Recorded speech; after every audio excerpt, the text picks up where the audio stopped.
शिवांगी म्हण का एकदा. सर तुम्ही फलटण मध्ये काय घेतलंय, जागा घेतली ना, बारामती मध्ये का नाही घेतली? बारामती मध्ये का घ्यायचं ते सांग. पाहिजे होती तुम्ही. नाही का घ्यायचं त्या, का घ्यायचं ते सांग की. बारामती डेव्हलप एरिया आहे. डेव्हलप अजून अजून अजून हे बघ सोयी सुविधा आहेत, खूप सोयी खूप सुविधा सुंदर आहेत. शहर आहे. आहेत. ही सातारची मूळची, पण आता बारामतीच्या प्रेमात पडली. बरं ठीक आहे. शहर आहे ना, मला गावाकडे पाहिजे.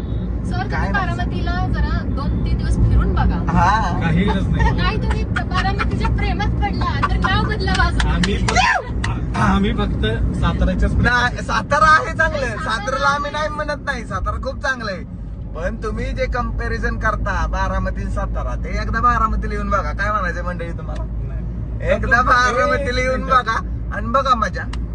आम्ही कम्पेअर करतच नाही कोणाला, कम्पेअर करताय तुम्ही. कारण आम्ही आमच्या भूमीत खुश आहे. 100% खुश आहोत. आम्हाला पण आवडतं सातारा, पण तुम्ही नावं ठेवू नका ना दुसऱ्या भूमीला. कुठलं नाव ठेवले काय? त्यामुळे तुम्ही एकदा बारामतीला या आणि बघा काय बारामती. बस स्टँड वर उतरा, फक्त पाऊल टाका बस स्टँड वर.